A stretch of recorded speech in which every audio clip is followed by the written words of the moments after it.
حجاب اختیاری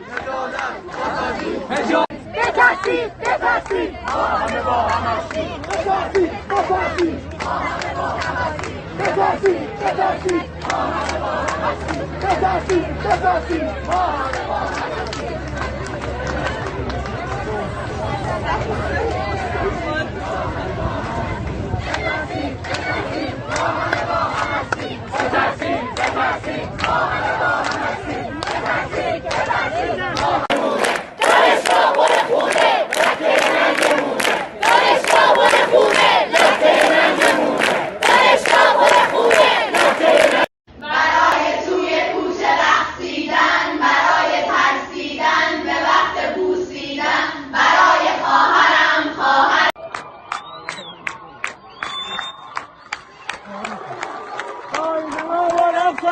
با تماشاگر نمیخوایم به ما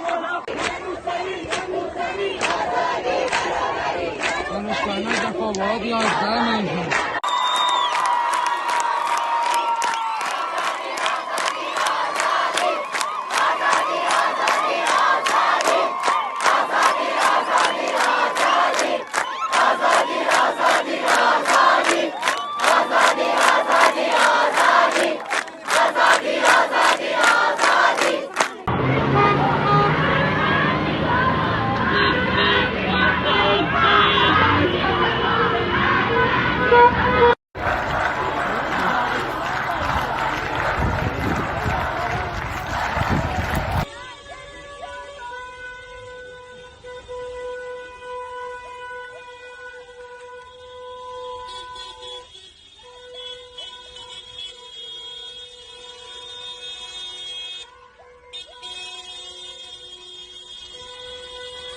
زندگی آزادی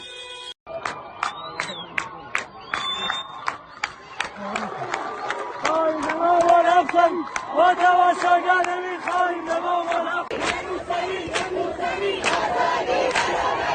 دانشگاه دفاعات 11 میلیون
نگاه کن ای که قربانیان تو چه بی‌محابا به میدان آمدند.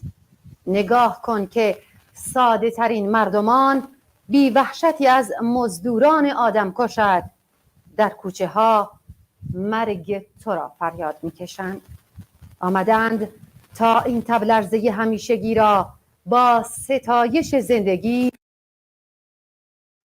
آزادی سر دهند و درد را یه شلیک تیری کنند بر جهان نابود. کارها را در سرود ستایش آزادی بسوزانند. نگاه کن جلاد، این ضیافت قربانیان نظم توست. درودهای من رو پذیرا باشید بینندگان عزیز برنامه زنده. این برنامه رو نیز اختصاص داده ایم به اعتصاب و اعتراضات سراسری در ایران. درود میفرستم بر روحی مبارزاتی مردم ایران و بر همه شما عزیزان. این جنبش سر باز ایستادن ندارد. در فراخوان اعتصاب عمومی امروز تراکتی داریم که تقدیمتان میکنم. کارگران، جوانان، مردم آزادی خواه. اعتصاب عمومی که امروز سه‌شنبه 12 مهر ماه در جریان بود توسط شورای هماهنگی تشکل‌های صنفی فرهنگیان ایران و دانشجویان پیشرو فراخوان داده شده بود. این اعتصاب عمومی که مورد پشتیبانی نیروهای سیاسی پیشرو قرار داشت بر بستر خیزش شکوهمند زنان و مردان مبارز ایران فراخوان داده شده بود و برگزاری دلگرم کننده آن روحیه همبستگی در میان مبارزین شجاع را تقویت کرده، میزان اعتماد به نفس آنها را بالا برده و به هموار کردن مسیر پر از سنگلاخ رسیدن به هدف، یعنی سرنگونی جمهوری اسلامی کمک کرد. پیروزی خیزش اخیر تأثیرات تاریخی و عمیق‌تر سرنوشت شهروندان ایران خواهد داشت. دانش آموزان، دانشجویان و تمام کسانی که به صورت جمعی و فردی به اعتصاب عمومی امروز پیوسته و یا از آن حمایت کردند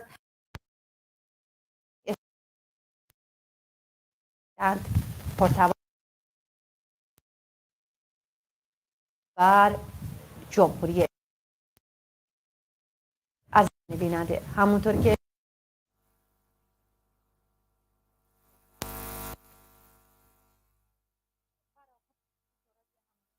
های صنفی فرهنگیان ایران داده بود، امروز سر ایران چطور مقنعه ها و روسری ها سرشون برداشتن در سقز، مریوان، سنندج، تهران و سایر شهرهای ایران. همراه هستیم با رفیق شورش کریمی، عضو کمیته مرکزی کماله از آلمان.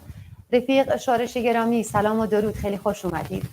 منم سلام دارم خدمت شما رفقای پشت صحنه و بینندگان گرامیتون. خیلی خوش اومدید رفیق شورش. همونطور که منم در مقدمه اشاره کردم، ما وارد سومین هفته اعتراضات و اعتصابات شدیم و همونطور که به ورد زبان مردم هم تبدیل شده، این خیزش ظاهرا سر باز ایستادن نداره. ارزیابی شما از این اعتراضات و اعتصابات چیه؟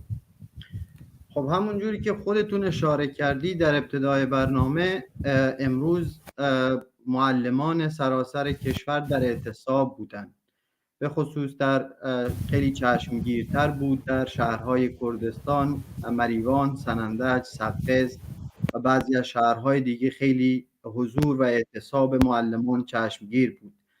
در خیلی زیادی از دانشگاه‌های ایران و دانشگاه‌های بزرگ به حمایت از دانشگاه شریف که مورد هجوم وحشیانه نیروهای سرکوبگر رژیم اسلامی قرار گرفته بود تحصن کردند، شعار دادند و به هر حال مواضع خودشون رو نسبت به این حکومت دیکتاتور و ضد انسان و ضد زن بیان کردند. یک چیز خیلی مهم که امروز واقعاً خیلی آدم رو امیدوار میکنه به نسبت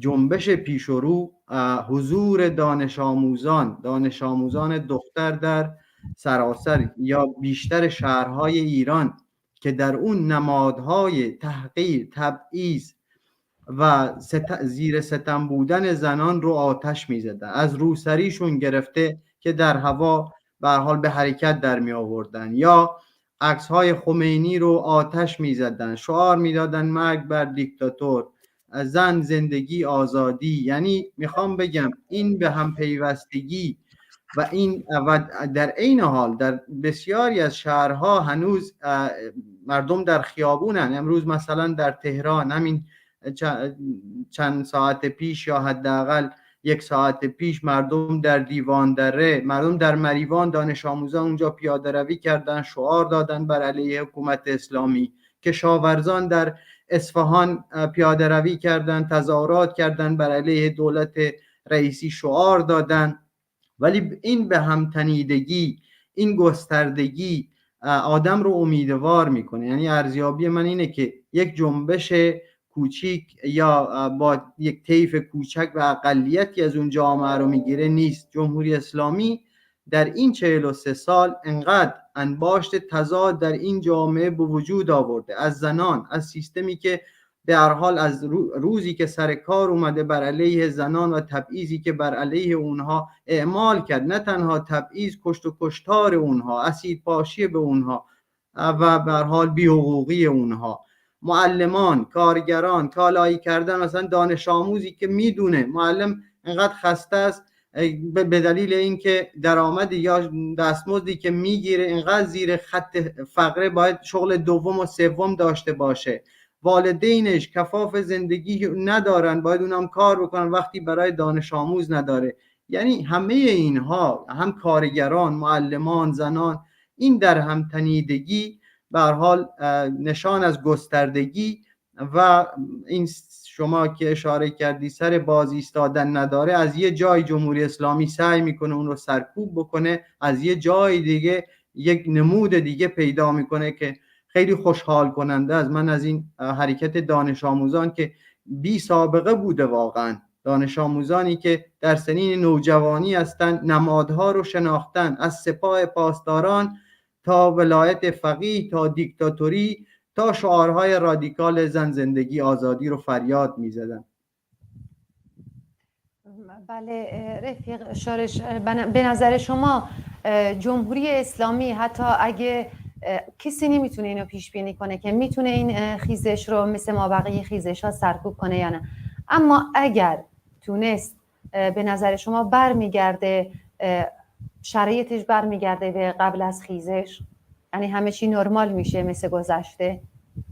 خب ما تا این 43 سال رو داریم و جنبش های متنوعی رو داشتیم. یعنی از سر کار اومدن جمهوری اسلامی، حداقل ما اگر این آخری ها رو بگیریم 96 و 98، مردم یه مطالبه هایی دارن. مثلا زنان در اکثر شهرهای ایران به خیابان میان و حقوقشون رو مطالبه میکنن، مرگ بر دیکتاتور میگن. کارگران به خیابان میان، معلمان به خیابان میان، مردم حاشیه شهرها به خیابان میدن، جوانان میان که هیچ افقی ندارن، خیلی میلیون ها تحصیل کرده که به هر حال هنوز نتونستن هیچ شغلی پیدا کنن، به خیابون میان. جمهوری اسلامی هیچ کاری نمیتونه بکنه. مثلا الان نگاه بکنید حکومت هایی که یکم منطق دارن، وقتی این خیلی اعتراضات رو میبینن، حداقل یک قانونی، یک رفرمی، یک چیزی ایجاد میکنه. ولی جمهوری اسلامی مثلا 96 رو سرکوب کرد، 98 رو سرکوب کرد. آیا شاید موقتاً یک به هر حال رکودی در اون جنبش ها به وجود بیاد، ولی گستردگی اون مطالباتی که انباش شده، خشم و عصیانی که هست و ما دیدیم هرچی جلوتر اومدیم، مردم این چیزایی که مثلا سازمان، مثلا مقابله با دستگاه‌های سرکوب، ما در 96 و 98 مردم اینا رو یاد گرفتن. الان مثلا در شهر سنندج من میدونم مردم در محله‌های خودشون اعتراض میکنن. یک نقطه نیست که جمهوری اسلامی یا نیروهای سرکوب بتونن اون رو سرکوب بکنن. جمهوری اسلامی واقعا به دلیل اینکه به آخر خطش رسیده و صندوقش خالیه، دیگه چیزی نداره ازش خرج کنه و توان رفرم نداره و حتی نیروهای اونایی که وابسته به خودشن، مثلا نیروهایی هستن که واقعا تا عمق مغز و استخوان ضد زنن، ضد انسان، حتی اگر رفرمی هم بده نیروهای خودش هم قبول نمیکنن. به دلیل این اعتراضات همچنان باقی گسترده است و اگر موقتاً هم خاموش بشه یا به هر حال کمرنگ بشه، همچنان ادامه داره. به هر حال از یه جای دیگه سر باز میزنه، شروع میشه و و مردم خودشون رو تکامل میدن. یعنی این خیزش همونجور که گفتم از 88 من دیروز توی برنامه دیگه گفتم مثلا این جنبش 88 شعارش الله اکبر یا حسین میر حسین بود. ببین در عرض این 10-15 سال چقدر این جامعه تغییر کرده، شعارش چقدر رادیکال شده. مرگ بر جمهوری اسلامی، نمادهای مذهبی و ضد زن رو آتیش میزنن، حجابشون رو آتیش میزنن. در نتیجه سرکوب نمیتونه، چون گسترده، چون مطالبات زیاده و جمهوری اسلامی هم هیچ چیزی نه رفرمی میتونه انجام بده، نه در صندوقش چیزی باقی مونده که خرج بکنه. به هر حال این جنبش از یه جای دیگه ای سر بلند میکنه و خودش رو متکامل تر میکنه.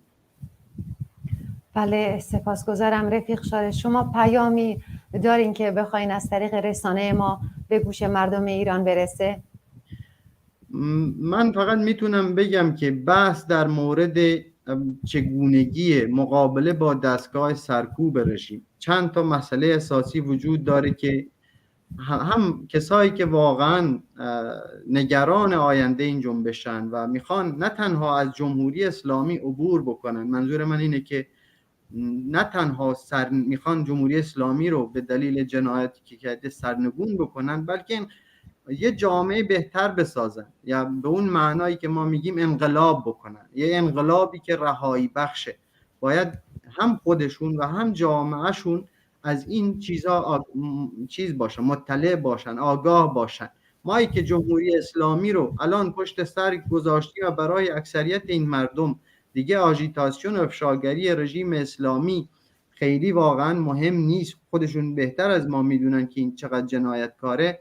سیستمی که ما میخوایم یا مردم میخوان برای اینکه رها بشن، برای اینکه عدالت اجتماعی برقرار بشه، چه خصیصه هایی داره؟ چطوری میشه دستگاه سرکوب جمهوری اسلامی رو از کار انداخت؟ چطور میشه مثلا در یک شهری که اکثر مردم ضد جمهوری اسلامی هستند، ضد این حکومت دیکتاتوری هستند، ولی نگاه میکنن چطور میشه این مردم رو به هم گره زد؟ چطور میشه مثلا در یک شهری که 1 میلیون جمعیت داره حداقل هزاران انسان رو به خیابون آورد و دیگه جمهوری اسلامی توان حتی مقابله با اینها هم نداشته باشه؟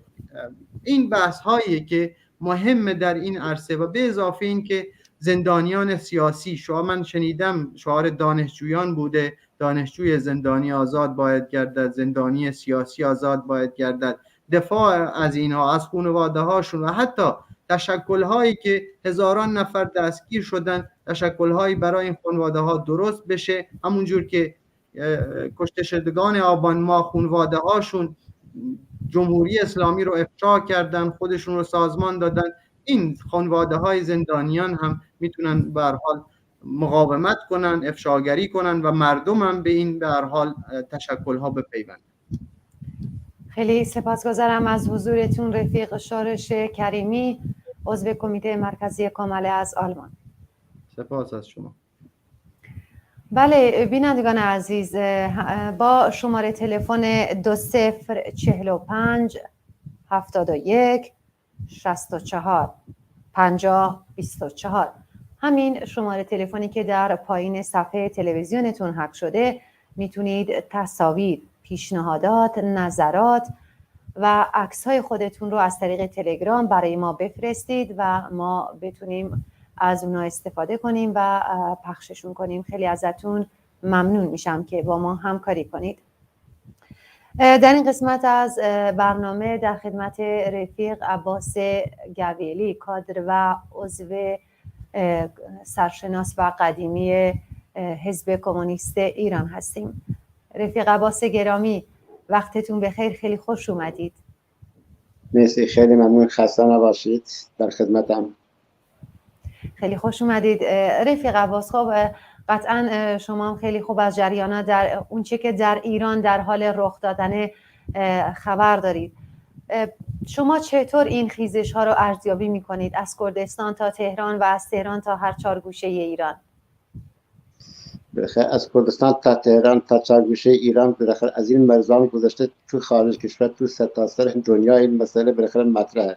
من اجازه بدید قبل از اینکه بالاخره صحبتامو شروع کنم به همه اون جوانان، به همه اون زنانی که بالاخره پیش قدم این مبارزه هستن خسته نباشید بگم. واقعا در مقابل اراده پولادینشون سر تعظیم فرو میارم و آرزوی موفقیت براشون دارم.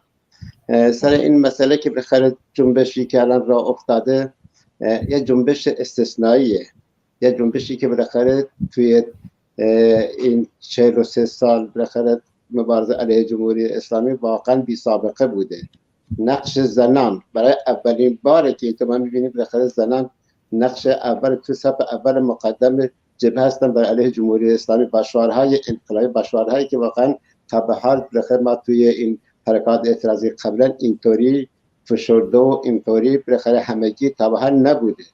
نقش جوانان، دانشجویان، دانش آموزان اصلا بی سابقه بوده. این باید واقعا تو تاریخ ثبت بشه. اشاره کردیم بالاخره به جنبشی که بالاخره از کردستان بالاخره وجود داره، تو شهرهای دیگه ایران، سرتاسر ایران وجود داره. هر روز ما کلیپ‌های می‌بینیم بالاخره شعارهای انقلابی که بالاخره رفیق تازه که تونستم برنامه رو نگاه کنم، رفیق شورشم بهش اشاره کرد. شعارهای انقلابی که بالاخره الان داده میشه تو کوچه و خیابان‌ها و تو شهرهای مختلف، از این که گفتم بالاخره از اینجا هم گذشته به خارج کشور، به تمام سرتاسر دنیا رسیده. همون شعار زن زندگی آزادی، جنجیان آزادی الان تو تمام دنیا، حتی تو همین کشور سوئدی که الان من زندگی میکنم، خود همون شعار زن زندگی آزادی اصلا برای همه آشنا شده. تو تمام اروپا بعضی وقتا مثلا کلیپ‌های دیگه از کشورهای دیگه نگاه میکنم، همون شعار زن زندگی آزادی که اینجا مطرح میشه تو همه کشورهای بنابراین یه شعار شناخته شده، یه شعاری که بالاخره مردم واقعا مردم جذب کرده. مردم میخوان بالاخره پشت این شعار بیان. تو همون چند روز گذشته ما تو سوئد تظاهرات بزرگی داشتیم، خود سوئدی‌ها شعار شناختن با همون لهجه کردی و فارسی، همون شعار زن زندگی آزادی با ما تکرار میکردن، بعداً به زبان خودشون مطرح میکردن. گفتم این جنبش یه جنبشی که بالاخره تو تاریخ جمهوری اسلامی مبارزات که برای جمهوری اسلامی بوده واقعا بی سابقه بوده. مرزها را شکسته. خیلی ها که سکوت کرده بوده سکوتشون رو شکستن. همون چند روز پیش ما تو سوئد برنامه داشتیم، تمام نمایندگان پارلمان سوئد یکی بعد از دیگری می آمدن، همه میخواستن بالاخره چیز بگیرن، بالاخره یه جوری خودشون رو جلوتر همه نشان بدن. همه جمهوری اسلامی محکوم میکردن، همه از مبارزه زنان دفاع میکردن، همه آفرین به مبارزه زنان میگفتن. نمیتونم بحث این شد که بالاخره ما باید اقدامات جدی به کار ببریم. ما باید سفارت مثل جمهوری اسلامی که مجلس بخواد دعوت کنیم، بدن انتقادات خودمون، اعتراض خودمون، محکوم کردن حرکاتشون رو علیه مردم بر علیه خیزش که الان به افتاده بخوایم محکوم کنیم. همه می‌خواستن بخواد دست جلو بندازن که بگن ما دوست واقعی مردم ایران هستیم و به نوعی نقش سازمان خودشون رو عمده بکنن. من همین امروز اتفاقا یک کلیپی نگاه کردم، یکی از نمایندگان پارلمان تو آلمان اصلا به صدر اعظم کشیده زیر سوال، میگه رئیسی آمده بود توی چیز یو ان اینا، شما اونجا چرا دست چیزشو نگرفتی، یخشو نگرفتی؟ این حرکات رو بالاخره این اعتراضاتی که پیش اینطور راه افتاده سرکوب میکنن چرا انتقادی نکردید؟ چرا بالاخره جواب ازش نخواستید؟ چرا باید مسائل اقتصادی نمیدونید اینقدر جلو مسئله بشریت و حقوق بشر که توی ایران پایمال میشه اینجا مطرح نشه؟ اصلا میگم من شرمم میاد به عنوان یه نماینده پارلمان اینجا بشینم در روبروی حرکاتی که توی ایران هست، مبارزاتی که توی ایران هست، فقط بگم محکوم میکنم. نه، محکوم فقط نمیکنم جمهوری اسلامی، باید کاری بکنم که از این مبارزه دفاعم بکنم. باید بالاخره یه جور نشان بدم که من با این مبارزه هستم. بعداً چیکار باید بکنیم؟ حالا مثلا محاصره های بیشتری میخوایم اعمال کنیم، نمیدونم مسائل اقتصادی که با ایران داشتیم مثلا خط کنیم. باید یه مرحله بشه، مرحله جدی. فقط دیگه محکوم کردن کافی نیست. ما باید با این مبارزه باشیم. این مبارزه جدی، این مبارزه زنان تو خط اول مقدم جبهه هستن. اینا چیزی بوده که تو تاریخ جمهوری اسلامی بی سابقه بوده. این بشریت، این حقوق بشر که تو ایران پایمال میشه بی سابقه بوده. الانم دانش آموز، دانشجو آمده تو خیابان دست خالی شعار میدن، شعاراش هم بخره هر چه هست معلوم بر علیه رژیمه، ولی جوابش گلوله نیست، جوابش گاز اشکاور نیست. ما باید اقدام بکنیم. الان تو تمام کشورهای اروپایی واقعا الان اینطوری شده، همه بخیر به یه نوعی میخوان نقش ایفا کنن، از این مبارزه دفاع کنن. 20 سال بود سکوت کرده بود. بله رفیق عباس، ما اینو خوب میدونیم که جمهوری اسلامی پایه‌هاشو با کشتار محکم کرد. شاید به علت سرکوب شدیدی که در ایران وجود داشته مردم ایران نتونستن صداشون رو به مابقی جهان برسونن، اما خب امروز تونستن، وگرنه جمهوری اسلامی از همون روزی که سر کار اومده تا به امروز ابزار اصلیش سرکوب و جنایت و کشتار بوده برای حفظ حاکمیتش. خب الان که صدای مردم ایران تا این حد مرزها رو در نوردیده و تا این حد همبستگی جهانی رو همراه خودش داره، شما که عضو یکی از اتحادیه‌های مهم سوئد هستید و به نظرم نماینده هم هستید در این اتحادیه، چه کاری میتونید برای مردم ایران بکنید که هرچه بیشتر این صدا شنیده بشه و مثمر ثمر باشه؟ کارهایی که ما تا به حال کردیم ادامه خواهیم داد. بعدا ما میخوایم صدای اعتراض مردم ایران باشیم، صدای اعتراض زنان، صدای اعتراض طبقه کارگر، صدای اعتراض جوانان، تا اونجایی که امکان داریم بالاخره در افکار عمومی، در اتحادیه‌های کارگری، در خود دولت و پارلمانشون بالاخره این صدا رو برسونیم. اتفاقا بحثی که با همون اتحادیه خودمون داشتیم، این اتحادیه ما چی کاری میتونه بکنه، گفتم بالاخره ما همون از تمام حرکات اعتراضی از مبارزه طبقه کارگر ایران برای حق تشکل، برای زندگی بهتر، زندگی انسانی، آزادی کارگران زندانی، اینا بالاخره ما میخوایم اقدام کنیم، کار بکنیم. حالا که این مسئله اینقدر جدی شده که حتی سیاستمداران تو پارلمان ها، توی مجلس ها، توی کشورهای اروپایی بالاخره اونم سکوتشون رو شکستن. الان راه برای ما راحت‌تر میشه. ما اگه اعتراضی بنویسیم میتونیم بفرستیم و نمیدونم مجلس توی هر کشور اروپایی، بخاطر این میتونه نقش داشته باشه، این دیگه میتونه شنونده داشته باشه. قبلا این امکان برای ما مهیا نبود، ولی الان دیگه این مسئله که جدی مطرح شده، همه جا سرش بحث میشه، همه جا دارن موضع میگیرن.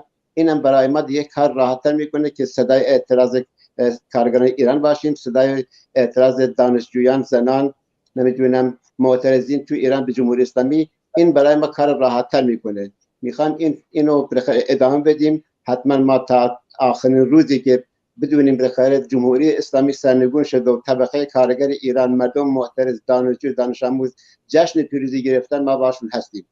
این بالاخره اینطوری بود که میگن که برای ما دیگه راحت شد. جو بالاخره الان مناسب تره که سیاستمدار میتونه به حرف ما هم گوش کنن. حالا دیگه بالاخره الان ببین تا چقدر پیش میره. من امروز از یکی از دانشگاه‌های سوئد تو اپسالا چند تا دانشجو با من تماس گرفتن، میدونستن که من ایرانی هستم و بالاخره فعال سیاسی جای بالاخره شنیدن، میگفتن ما چه نقشی میتونیم داشته باشیم. ما کلیپای نگاه کردیم که دانشجویان تو ایران توی دانشگاه درشون رو بستن، محاصرهشون کردن، وضعشون خیلی بده. من گفتم بالاخره کاری که میتونی بکنید، میتونی این حرکت جمهوری اسلامی رو محکوم بکنید، از خاص دانشجویان حمایت بکنید. الان اونم دارن بالاخره حرکت میکنن، میخوان توی سطح دانشگاه‌های مثلا تو سوئد بخصوص، الان شاید بالاخره اینم به کشورهای دیگر هم برسه، اون مسئله پشتیبانی از دانشجوهای ایران رو مطرح کنیم تو دانشگاه‌های سوئد. حالا ببینیم تا کجا پیش میریم. بالاخره مشغول این هستیم بالاخره یه جوری این اعتراضات رو بالاخره بیشتر براش توضیح بدیم و چه نقشی میتونن داشته باشن در حمایت دانشجویان تو ایران. اینم بالاخره یه جوری چیز کنیم، رو برا کنیم. بله رفیق عباس، خب شما در ایران نیستی، اما در اون سر دنیا صدای مردم ایران هستید. پیامتون برای مردمی که کنارشون نیستی اما صداتون هماهنگ صدای اوناست چیه؟ میخوام میگم به طبقه کارگر ایران بجنبید. بدون شرکت شما بالاخره این اعتراضات به این راحتی پیش نخواهد رفت. فعالین طبقه کارگری باید به برنامه بریزن. زنان خسته نباشید بهشون میگم، جوانان، دانشجویان، واقعا کاری که کردید بالاخره این مبارزه رو اینطوری پیش آوردید، تو جهان بالاخره صدا داده، واقعا دستون درد نکنه. فقط اینو بدونید شما تنها نیستید. 43 سال مبارزه با جمهوری اسلامی الان به یه وضع رسیده که بالاخره صداتان تو تمام دنیا شنیده شده، تو تمام مجلس کشورهای مختلف همه سیاستمداران بالاخره موضعشون شده که بالاخره چه کار میتونن بکنن، چطور موضع بگیرن، خودشون میخوان بالاخره به یک جوری توی این خیزشات و حمایت از این خیزشات نشان بدن. این دفعه دیگه تنها نیستید، سعی کنیم هرچی بیشتر تو خیابان‌ها، تو میادین بالاخره به خصوص جوانان رو تنها نذاریم. پدر و مادرها حتما با جوانا برن، هرچی صفوف ما متحدتر بیشتر بشیم ضربه پذیر نمیشیم، بلکه میتونیم بیشتر به جمهوری اسلامی ضربه بزنیم. نیروهاش میدونیم بالاخره خسته شدن، واقعا دیگه توان بیشتر از این ندارن، ولی سعی کنیم صفوف ما رو بیشتر بکنیم، همه جا را بالاخره صف معترضین باشه، همه خیابان ها پر بشه، کوچه ها میادین، باید سعی کنیم اینقدر نیرو پیدا کنیم، اینقدر نیرو بسیج کنیم، اینقدر بیشتر بشیم که جلو زندان ها را بگیریم، زندانی های سیاسی رو آزاد بکنیم، کاری بکنیم که دیگه نیروهای جمهوری اسلامی خود توانایی با این سیل جمعیت دیگه نداشته باشن. وقت این رسیده است، الان دیگه وقت دیگه بیشتر بهتر از این واقعا به دست ما نمیاد. همونطور که گفتم طبقه کارگر باید واقعا الان نقش خودش رو نشان بده. اون حرکات اعتراضی که تو هفت‌تپه و جاهای دیگه بود، اون حرکت‌های اعتراضی که بالاخره بانی و همه مسائلش چیزاش جمهوری اسلامی بود، الان جمهوری اسلامی به وضع رسیده که اعتراضات سراسری تو تمام شهرها هست. الان طبقه کارگر میتونه نقش اصلی خودش رو واقعا چیز کنه، به جا در بیاره، میتونه اون تیر خلاصی و طبقه کارگر فقط میتونه بزنه اون جمهوری اسلامی سرنگون بشه و آلترناتیوی که بالاخره ادارت اجتماعی، آزادی، برابری تو جامعه حکمران بشه، این فقط نقش طبقه کارگره. به کمک جوانان بشتابیم، به کمک دانشجویان، زنان که تو صف اول مقدم جبهه هستن بالاخره کمک برسونیم، اونا رو بیشتر بکنیم، صفشون رو متحدتر بکنیم، صفشون رو بیشتر بکنیم و این راه بخیر ما رو به پیروزی خواهد رسوند. طبقه کارگر فقط بجون. بله، ظاهرا که جنبیدن، ولی با این فراخوان هایی که دادن، با این حمایت هایی که کردن، با فراخوان حمایت از مردم، چه کارگران نفت چه کارگران هفت‌تپه خب حمایت کردن، ولی امیدواریم که هرچی زودتر خودشون به این جنبش بپیوندن و دست به اعتصاب‌هایی بزنن و اعتراض‌های باشکوهی مثل همون اعتراض‌ها و اعتصاب‌هایی که در چند سال گذشته داشتن این بار هم خلاصه این اعتصاب و اعتراضات باشکوه باشه و این صف مبارزاتی رو هرچه بیشتر قدرتمندتر کنه. خیلی سپاسگزارم از اینکه دعوت ما رو پذیرفتید رفیق عباس گرامی. مرسی، بارزوی موفقیت واسه شما و واسه اعتراضاتی که تو ایران هست و با امید اینکه روزی بالاخره ایران رو ببینیم مردم در شادی و خوشی و رقص هستن، نه در فرار و جنگ و اعدام. مرسی. خیلی ممنون، به امید اون روز. بله بینندگان عزیز، یک بار دیگه تکرار میکنم، شما با شماره تلفنی که در پایین صفحه تلویزیونتون حک شده 2045 71 64 50 24 از طریق تلگرام میتونید تصاویر و عکس هاتون رو برای ما بفرستید از اعتراضاتی که الان در همه جای ایران در جریانه و همینطور پیشنهاداتتون، سوالاتون، انتقاداتون و در طول 24 ساعت میتونید با این شماره تلفن اونا رو با ما در میان بذارید. برامون چند تا پیام اومده، اگه اجازه بدید پیامان رو براتون میخونم. از سقز برامون ویدئویی اومده از جمعه شب که امیدوارم رفقای همکارمون در ادامه این ویدئو رو براتون پخش کنن. یه پیام هم برامون اومده، رژیم زنان وابسته به خودش رو با لباس یگان ویژه زنان در میدان هفت‌هاز تهران مستقر کرده. خیلی سپاسگزارم از این بیننده عزیز که برامون پیام فرستاده و نگفته از کجا، ولی اونطور که از پیامشون پیداست از تهرانه. گفته که رژیم نیروهای لباس شخصی زنان رو به میدان آورده تحت عنوان یگان ویژه زنان و عزیزان معترض دیگه باید خیلی مراقب باشن که به هر کسی اعتماد نکنن. یه پیام دیگه هم برامون اومده. در بندر عباس هم اکنون مردم در خیابانند و سرکوبگران در حال سرکوبند.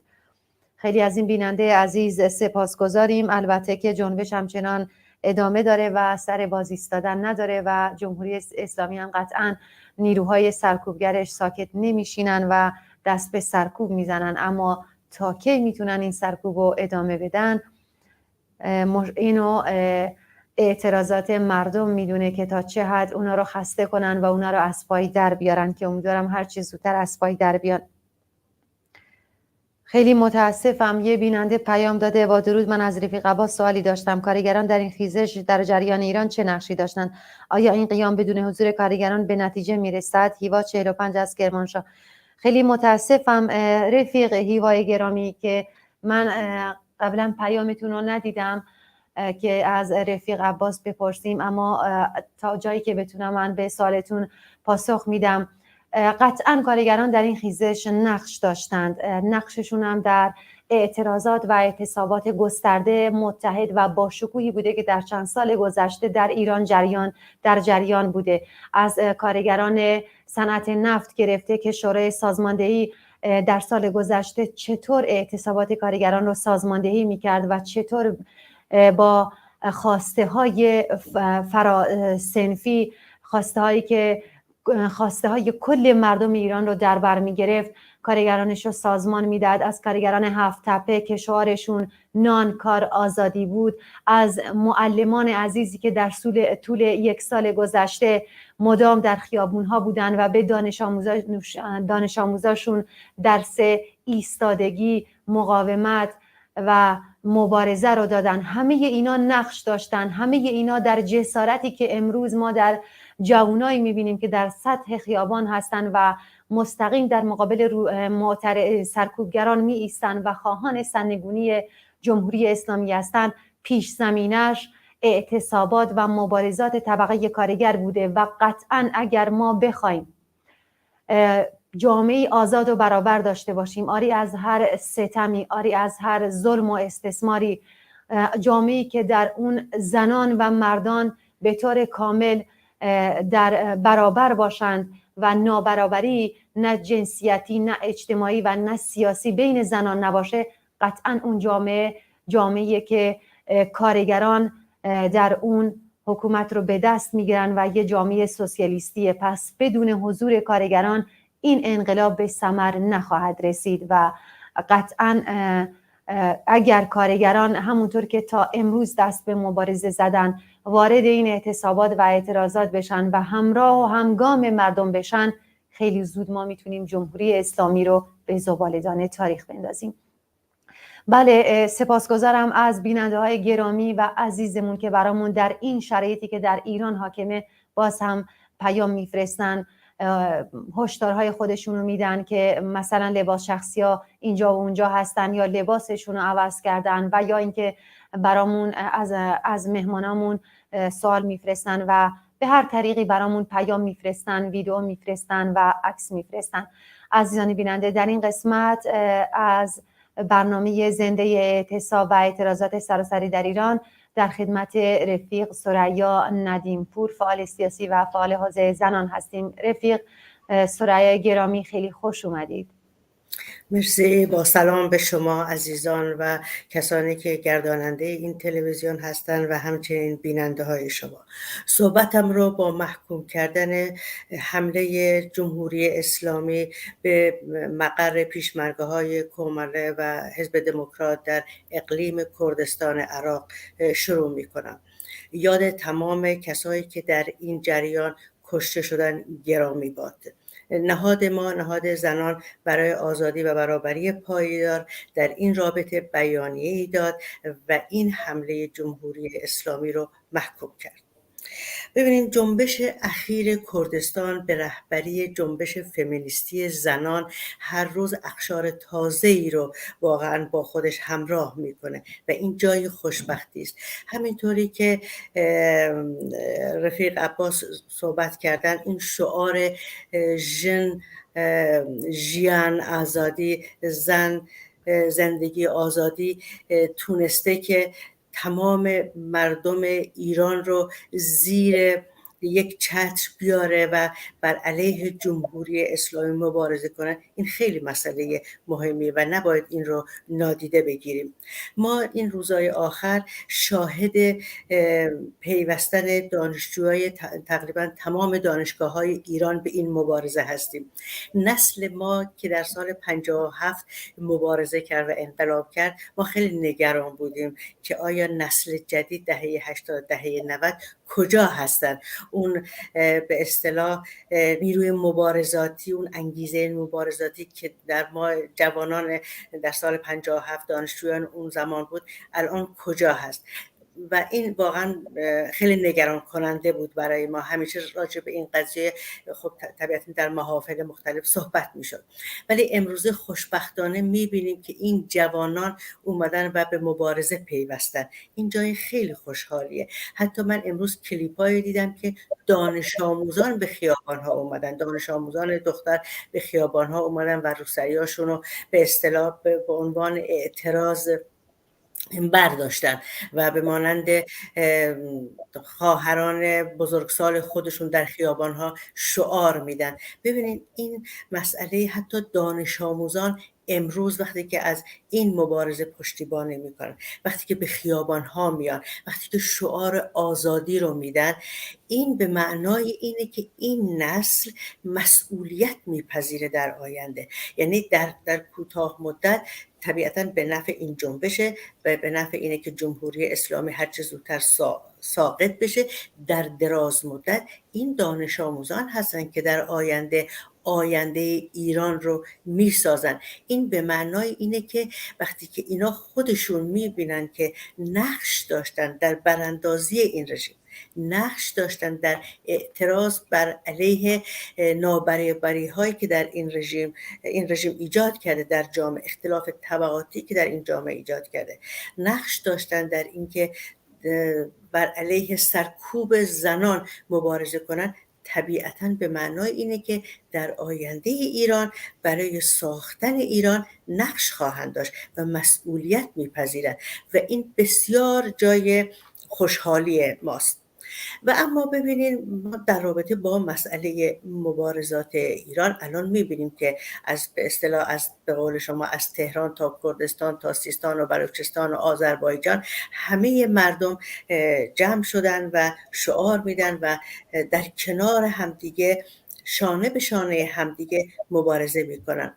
برای پیروزی یک مبارزه گذشته از اینکه مؤلفه های چون اینکه رژیم دیگه نتونه ادامه بده و از خود رژیم ریزش بشه، یه مؤلفه دیگری اینه که خب مردم آگاه بشن به منافع خودشون، به حق و حقوق خودشون و به خیابان ها بیان.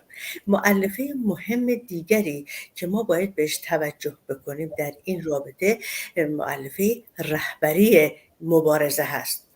برای این مسئله باید روش واقعا تکیه کرد و بهش فکر کرد. خوشبختانه ما میبینیم که احزاب کرد منسجم شدن، به هر حال با هم دیگه گفتگو دارن و قدم‌های مثبتی با هم دیگه برمی‌دارن.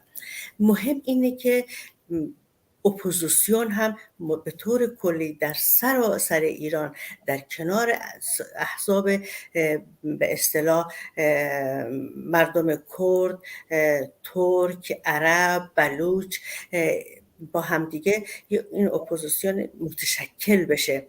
مهمه که در جریان انقلاب همجوری که ما همه میدونند و تجربه انقلاب‌های گذشته در کشورهای مختلف و دیدن اینه که در قسمت‌های مختلف پروسه حرکت و جنبش مردم لازمه که شعارهای مشخصی داده بشه، چون طبیعتاً این شعارها خیلی نقش خواهد داشت که اینکه اقشار مختلف مردم رو به جنبش بپیونده و به جنبش بیاره و به داخل صف جنبش بیاره.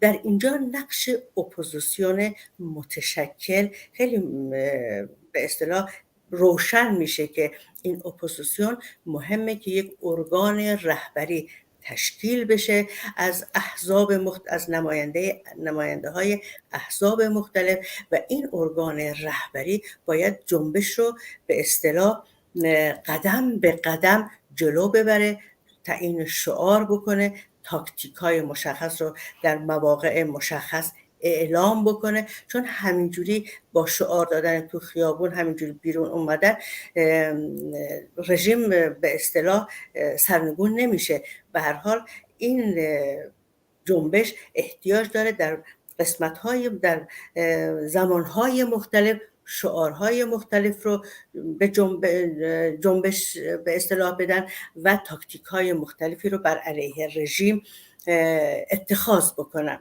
در این بله همینطوری خیلی باید ببخشید من اینجا کلامتون رو قطع میکنم.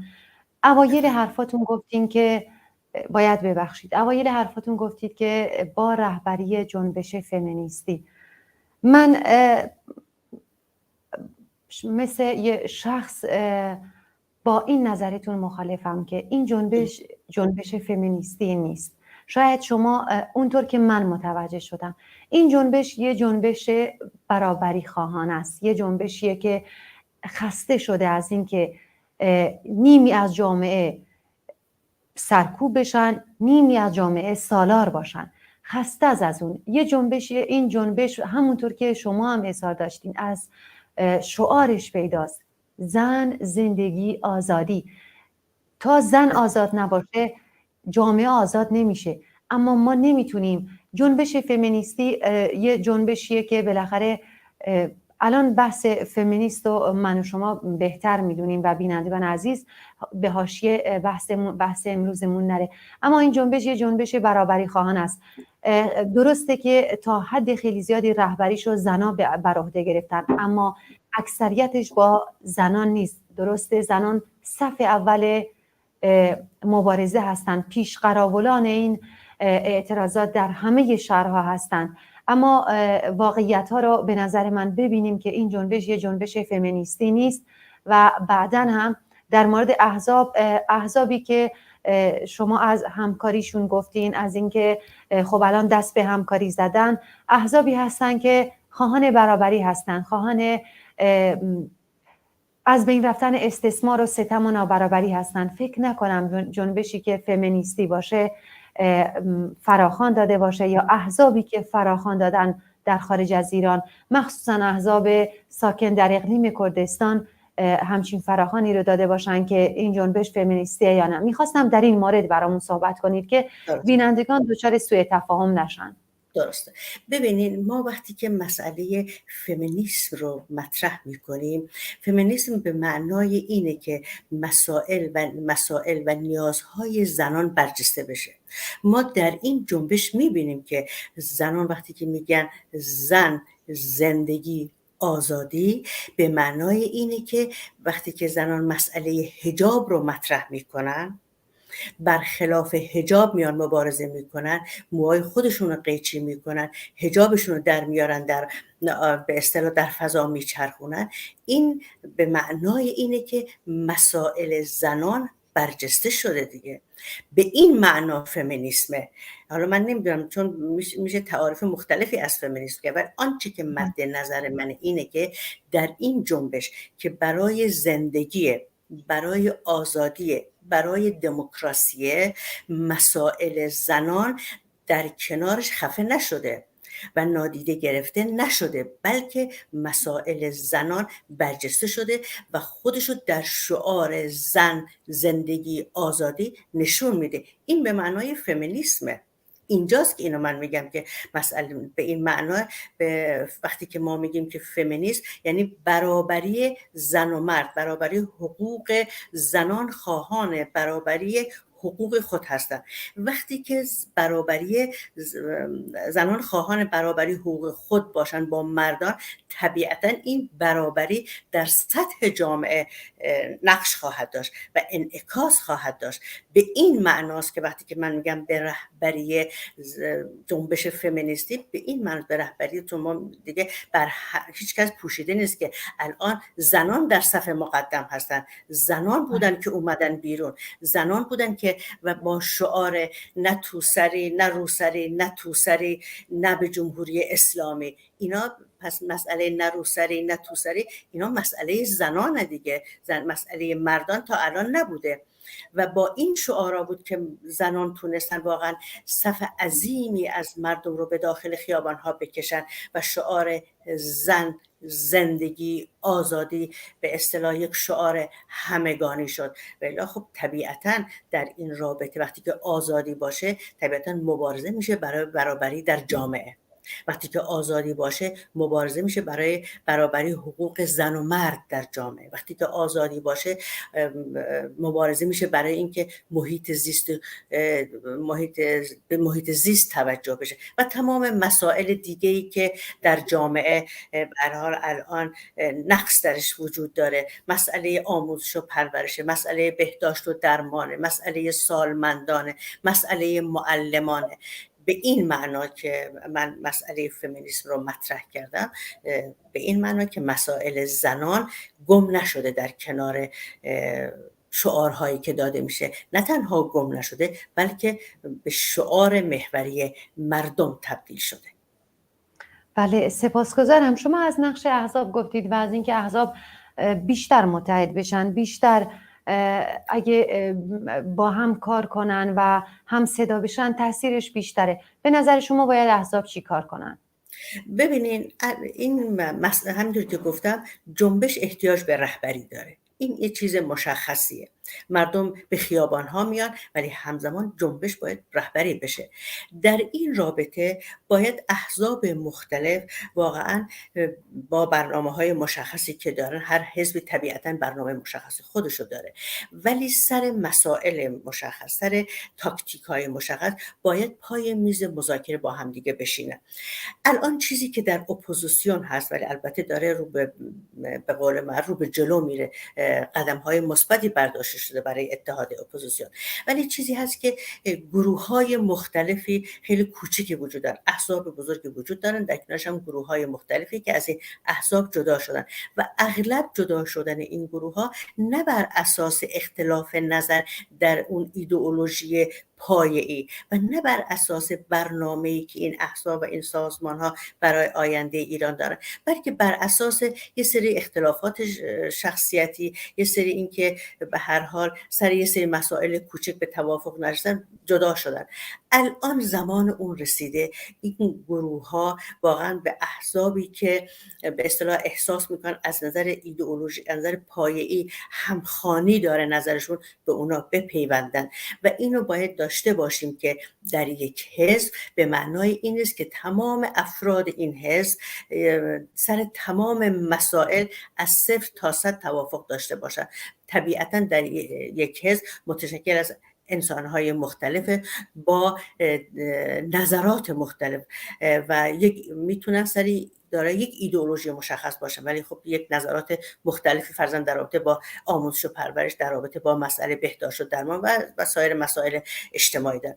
مهم اینه که این گروه‌های کوچک وارد این احزاب و سازمان‌های بزرگی که احساس میکنن از نظر ایدئولوژی بهشون نزدیکن وارد بشن و ما دارای سازمان‌ها و احزاب بزرگی بشیم که اینا دارای برنامه خاص خودشونو بشن. بعد این احزاب میتونن هر نماینده هایی داشته باشن که یک ارگان رهبری برای جنبش به وجود بیارن که در این ارگان رهبری که متشکل از نماینده احزاب و سازمان‌های بزرگ هست، تاکتیکا و شعارهای مشخص در اینجا تصمیم گرفته میشه.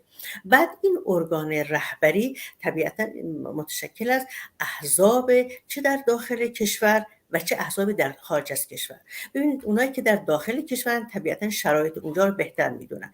احزابی که در خارج کشور، افراد اپوزیسیونی که سالها در خارج از کشور زندگی کردن، طبیعتا به هر حال با مطالعه به اصطلاح مبارزات کشورهای اروپایی طبیعتا تجربیات خودشون رو دارن و میتونن واقعا خیلی کمک باشن. به همین دلیله که من معتقد هستم که این ارگان رهبری باید متشکل از نماینده های مردم چه در داخل کشور و چه در خارج از کشور باشه که این دو تا گروه اپوزیسیون خارج از کشور و اپوزیسیون داخل کشور مکمل همدیگه هستن.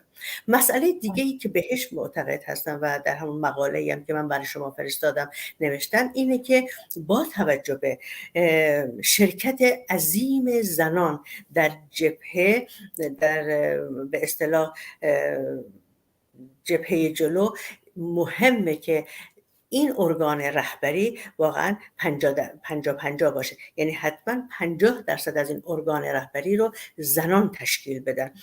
این پایه میذاره برای آینده ایران که در تمام ارگان‌های رهبری زنان باید 50% از قدرت رو داشته باشن.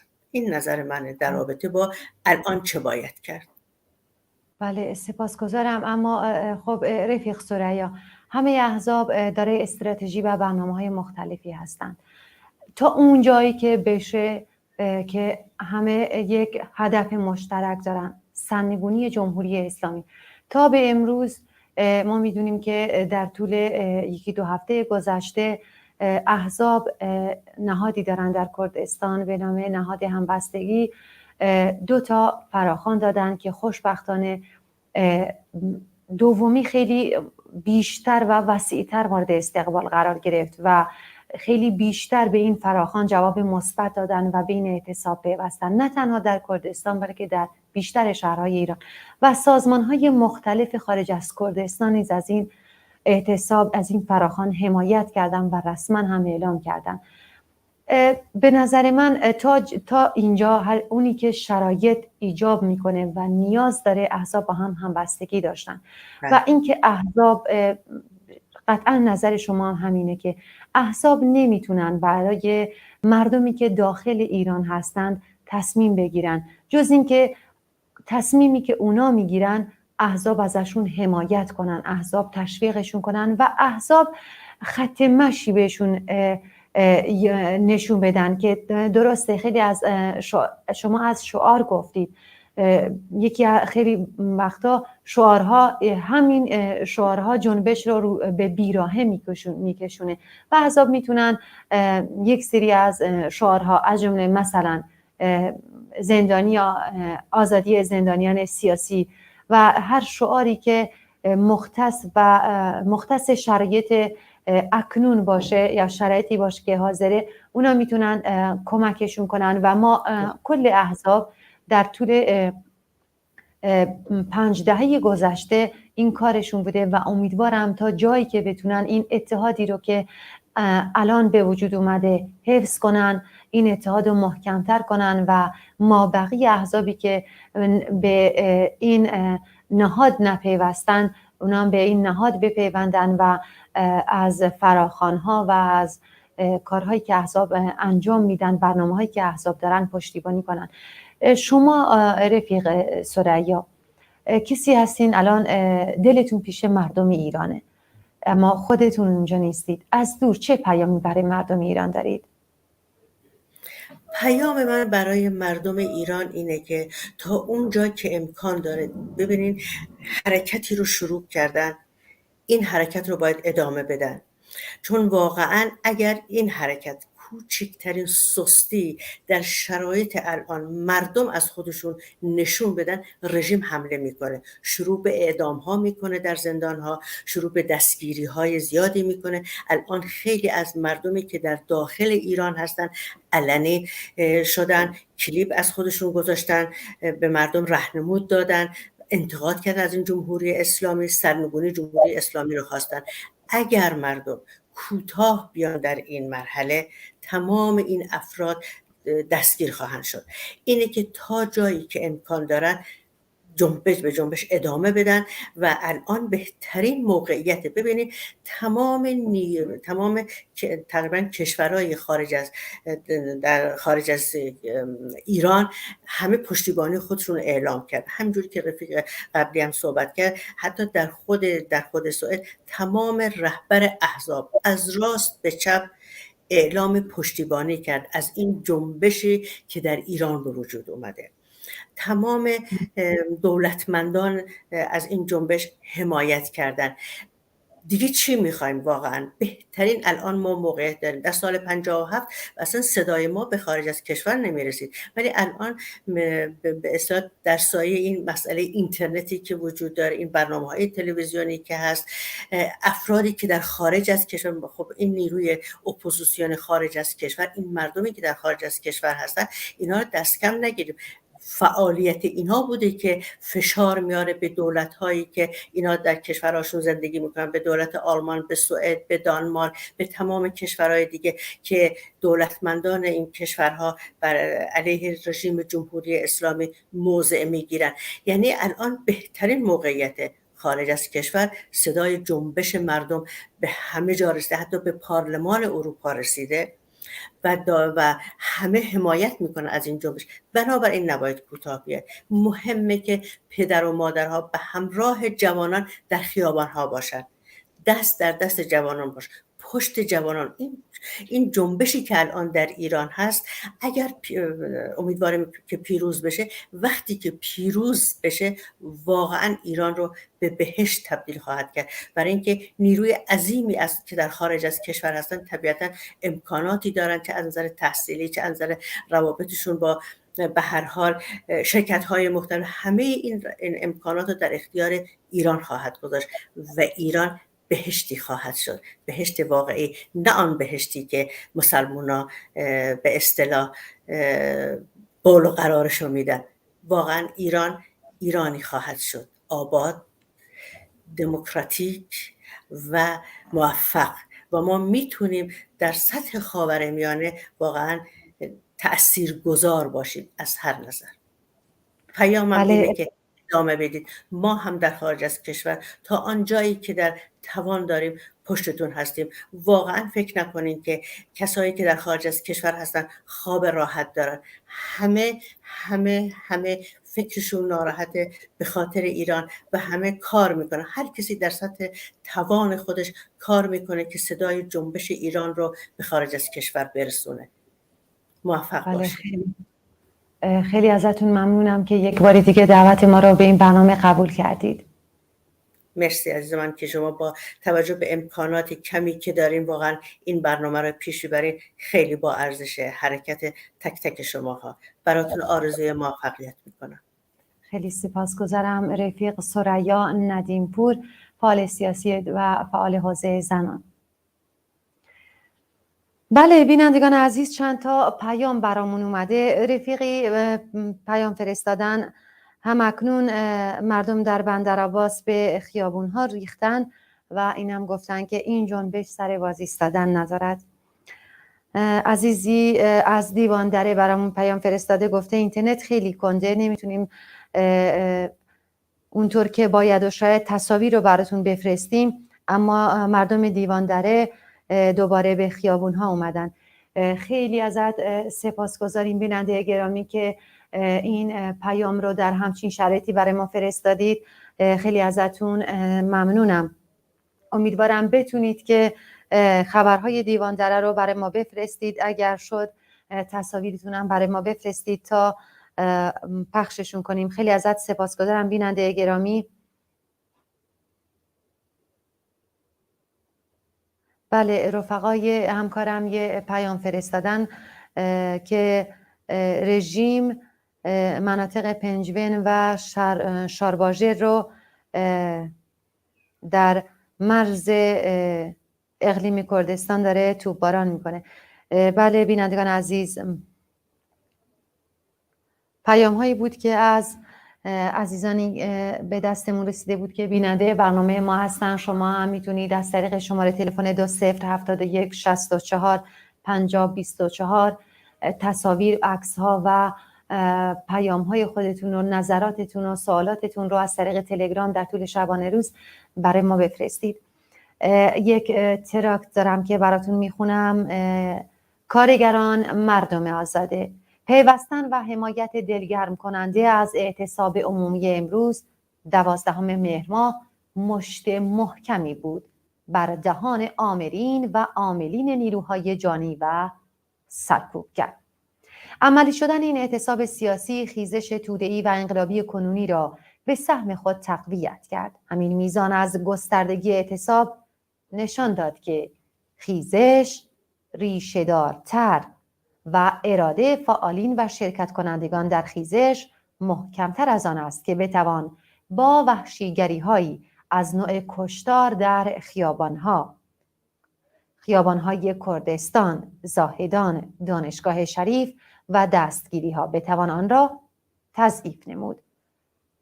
خود توسل به تاکتیک مؤثر اعتصاب عمومی بر بستر خیزش کنونی نمایانگر این واقعیت بود که فعالین پیشتاز این مبارزات خیز برداشتند تا با توسعه و رشد دادن به کشمکش‌ها و رویارویی‌ها جمهوری اسلامی را روانه زباله‌دان تاریخ کنند. پیروز باد اعتصاب عمومی 12 مهر ماه، مرگ بر جمهوری اسلامی. ما هم خوشحالیم که اعتصاب امروز 12 مهر ماه با موفقیت انجام شد و خوشحالتر این که دانش آموزان دهه 80 به این اعتراضات پیوستند و امروز در بیشتر شهرهای ایران مقنعهاشون از سرشون برداشته بودند و در خیابونا رژه می رفتند و مرگ بر دیکتاتور شعارشون بود. کلیپی تصاویری از آخرین ویدئوهایی که شما عزیزان برای ما فرستادید ببینیم و بعد میگردیم.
تماشاگر نمیخوایم به مامان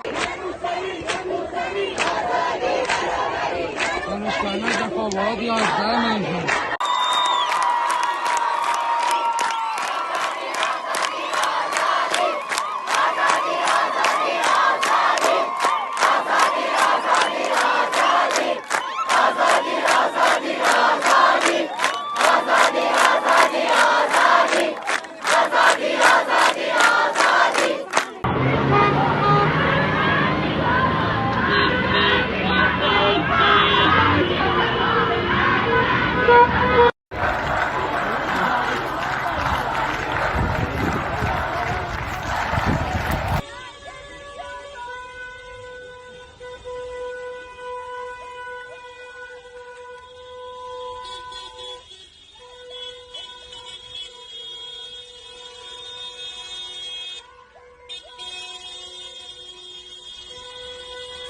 زندگی آزادی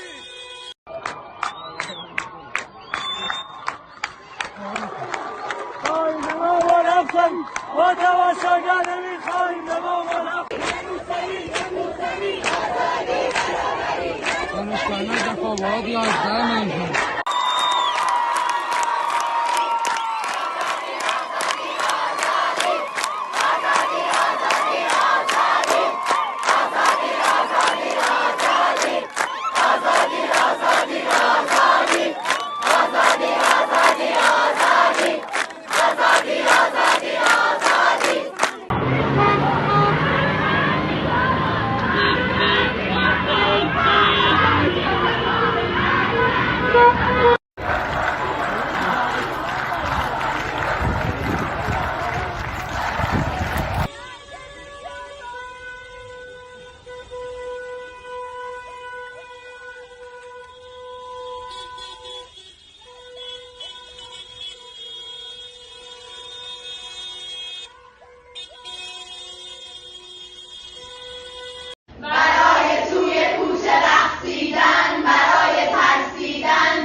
بله بینندگان عزیز، این کلیپ آخر رو که دیدید دانش آموزانی بودن که اینطور هشتگ هایی رو که شروین به صورت آهنگ خونده بود و دستگیرش کردن رو بازخوانی میکردن.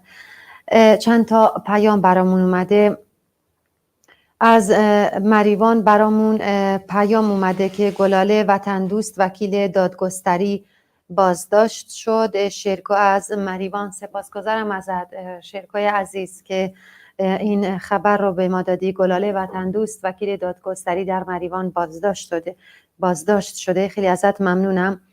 حمید از بوکان گفتن که امروز دانش آموزان در فلکه کلتپه بوکان در خیابونها شعار زن زندگی آزادی رو سر دادن و شما اشاره بهش نداشتید. خیلی متاسفم حمید گرامی، واقعا اعتراضات انقدر گسترده است و انقدر طیف‌های زیادی به این اعتصابات پیوستند، هرچند که واقعا خیلی مهمه که دانش آموزان در کنار معلماشون ایستادن. همونطور که امروز معلما دست به اعتصاب زدن، دانش آموزان هم به این اعتصاب و اعتراضات پیوستن. این خیلی مهمه. متاسفم که اشاره نکردم. خب در برنامه گاهی از این اتفاقات پیش میاد، باید ببخشید. سپاسگزارم از یادآوریتون. و شاها از سنندج هم برامون پیام فرستاده. سنندج هم تجمع مردم در حال شکل گرفتن. شاهای گرامی خیلی ازتون سپاسگزارم که این خبر رو به ما دادید. مردم مبارز شهر سنندج همیشه در صحنه بودند و این کار همیشگیشونه که خب از مردم سنندج هم همچین انتظاری میره که اونا هم همیشه در صحنه باشن و مردم سایر شهرهای کردستان و ایران را تنها نذارن.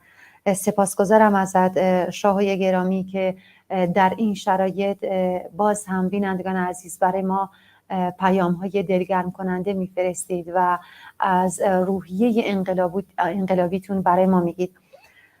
همراه هستیم با رفیق گلرخ قبادی، نویسنده و فعال حوزه زنان. رفیق گلرخ گرامی، سلام و درود، خیلی خوش اومدید.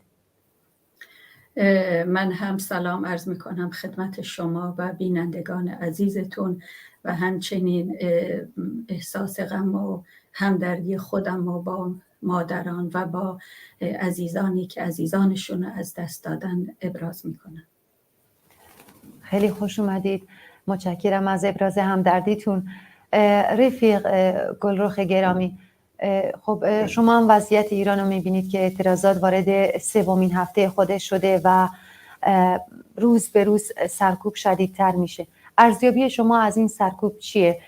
با توجه به اینکه ما میدونیم که در زاهدان چطور خیلی وحشیانه و به شیوه درنده‌خویی به معترضین حمله کردن و دست به کشتار عظیمی زدن و همه میدیاها و همه سوشیال میدیا هم از دانشگاه شریف و سرکوب دانشجویان ویدیوهایی منتشر کردند. شما ارزیابیتون از اعتراضات و از این سرکوب شدید در ایران چیه؟ من فکر میکنم جمهوری اسلامی به روزهای پایانی عمرش رسیده و مثل هر دیکتاتوری که چشمشون کوره و نمیتونن واقعیت ها رو ببینن، جمهوری اسلامی هم در همین مرحله قرار گرفته و فکر میکنن با ضربات شدید و هر چه شدیدتر به مردم میتونن این انقلابی که شروع شده بخوابونن و خفه کنن، در حالی که این امید بسیار عبثیه که از طرف دیکتاتورها و از جمله از طرف جمهوری اسلامی که هیچ وقت اینا از همدیگه درس نمیگیرن اینطوری به قضیه نگاه میکنن، در حالی که ما میبینیم هر نقطه ایران رو سرکوب میکنن از طرف دیگه و از دهها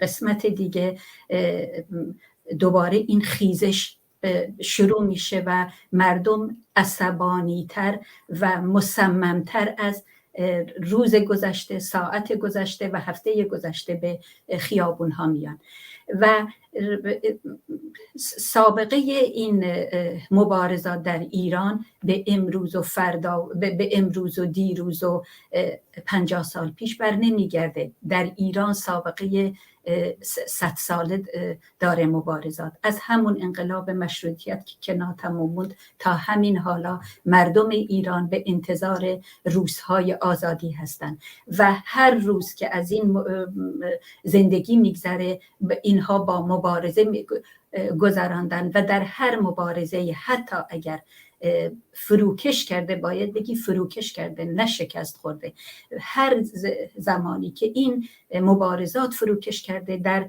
مرحله بعدی مثل آتش زیر خاکستری خروشانتر و جوشانتر بیرون اومده. حالا هم مردم ایران در مرحله هستن که با این مدت مبارزه کردن آزادی هایی رو به دست آوردن. همین که یک زن میتونه حالا بدون حجاب به خیابان بیاد و حجابش رو در دستش میگیره و اونو میسوزونه و یا نمایش میده که این حجابش رو از بین رفت، این حجاب رو از سر برگرفته، این یک نمایش قدرته، این یک نمایشیه که در این مرحله این آزادی رو به دست آورده. وقتی که انسان در هر مرحله آزادی به دست میاره، در هر مرحله مبارزه‌ای که یک قدم جلو میره و آزادی هایی رو به دست میاره، امکان نداره بتونه دیگه به عقب برگرده. و به همین دلیل من میگم جمهوری اسلامی از 3 هفته پیش و از این به بعد تا روزی که سر کار باشه خواب راحت به چشمش نمیره. اگر هم سرکوب بکنه باز هم این مردم آروم نمیگیرن. سرکوب به چه معنا؟ نمیتونه این مردم رو خاموش کنه. چطور مردم خاموش بشن؟ جمهوری اسلامی به اندازه تک تک این مردم که سرباز نداره، به اندازه تک تک این مردم وسایل سرکوب نداره و این شکل سرکوبی که تاکنون درست به پیش گرفته خودش هم میدونه ناموفقه و هزاران نیروی نظامی رو به خیابون بیاره، باز هم نیروی مردمه که بر نیروی نظامیان ارجحیت داره. من از همینجا هم از همین تلویزیون شما این پیامو به نظامیان بدم: برادران نظامی، کاری نکنین به شما بگیم مزدوران جمهوری اسلامی. بذارین رابطه برادری و انسانی بین شما و مردم بمونه. شما این که در آینده در میان مردم زندگی میکنین. سران شما با امکاناتی که دارن خودشون قایم میکنن، به هر دلیلی و به هر شیوهی از ایران میرن و کسی دستش به اونا نمیرسه که امیدوارم اینطور نباشه و بتونیم در دادگاهی انقلابی اونا رو محاکمه کنیم. ولی شما این که در میان مردم میمونین، شما این که فرزند این مردمانین، صلاحتون رو به مادرتون، خواهرتون، پدرتون، برادرتون و دوستتون و همسایتون نکشین. این فقط یک لکه ننگه که تا ابد برای وجدان توی نیروی انتظامی میمونه. یادت نره که تو در میان مردم زندگی میکنی و بعد از انقلاب جایی نداری که بری.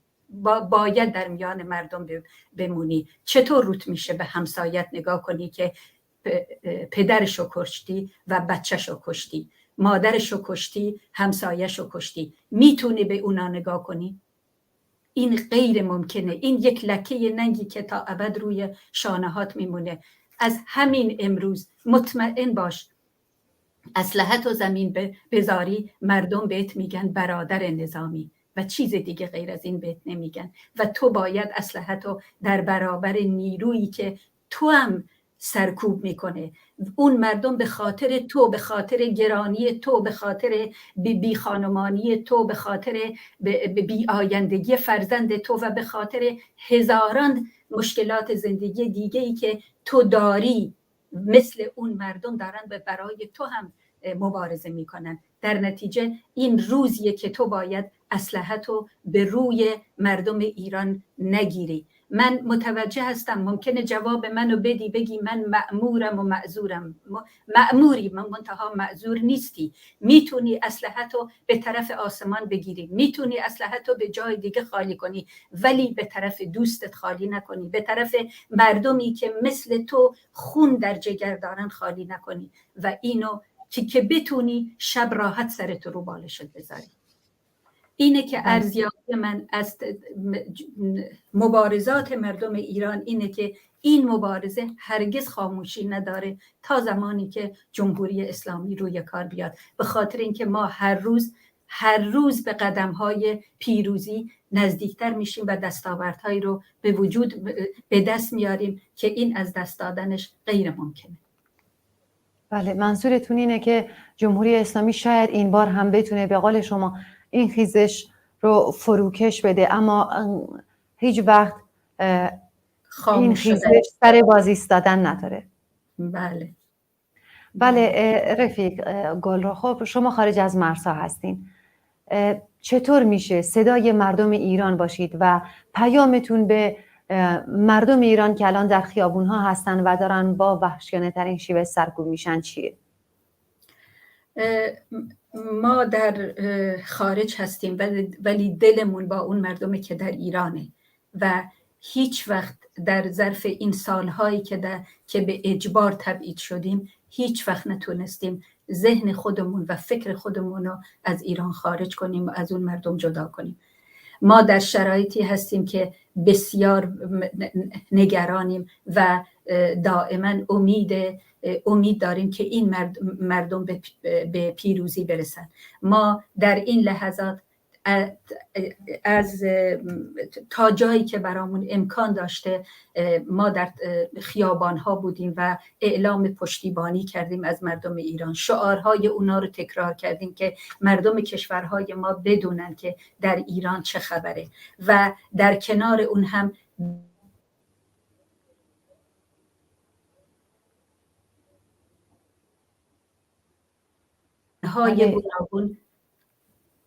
با تمام ارگان‌های گوناگون در تماس بودیم و سعی کردیم که صدای مردم ایران رو به گوش احزاب سیاسی در این کشورها و به گوش انسان‌هایی که میتونن تأثیر داشته باشن و مطرحاً برسونیم. و من فکر میکنم فعالیت‌های افرادی که در خارج کشوره تأثیر بسیاری داشته که کسانی که مطرحن بتونن اظهار پشتیبانی بکنن و تا جایی که حتی پارلمان اروپا هم از مردم ایران پشتیبانی بکنه و احزاب سیاسی به شیوه های جور و جور از مردم ایران پشتیبانی کردن و جمهوری اسلامی رو محکوم کردن.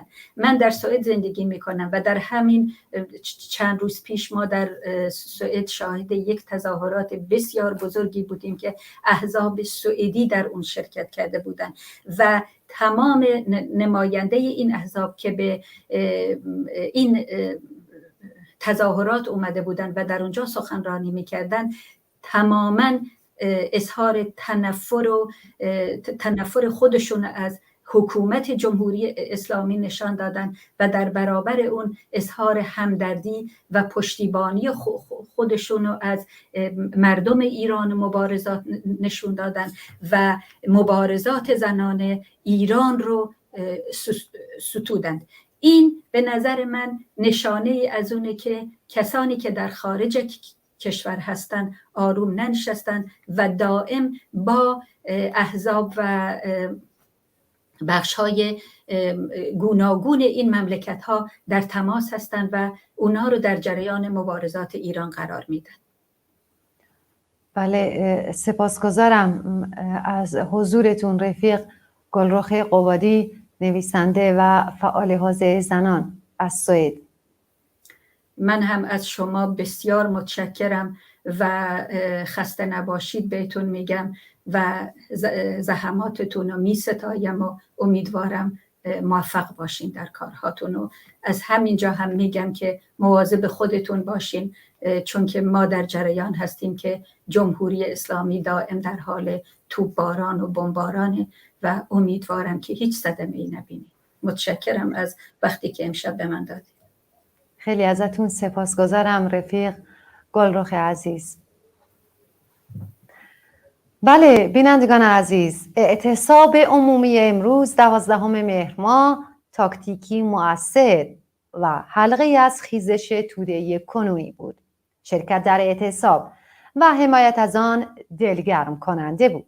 تاکتیک اعتصاب عمومی به دلسوزانی که هنوز فعالانه به خیزش نپیوستند امکان خواهد داد تا بر تردید خود در پیوستن فعال به صفوف مبارزین فائق آیند. این تاکتیک میتواند بدنه نیروهای سرکوب را نیز به اندیشیدن وادارد و از خود بپرسند چرا باید سینه مردمانی چون خود را به خاطر مشتی استثمارگر مستبد و ستمگر دزد آماج گلوله قرار دهیم. آنها باید به سرنوشت فردای خود و خانوادهشان بیاندیشند. باید در کنار تاکتیک‌های مبارزاتی دیگر در شرایط مشخص و ضروری به همین تاکتیک نیز متوسل شد.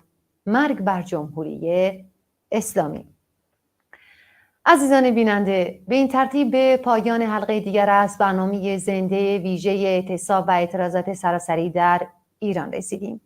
از اینکه تا این لحظه با ما همراه بودید سپاسگزارم. شما میتونید از طریق شماره تلفنی که در پایین صفحتون حک شده از طریق تلگرام تصاویر، ویدیوها پیام ها، پیشنهادات و انتقاداتتون رو در طول 24 ساعت برای ما بفرستید.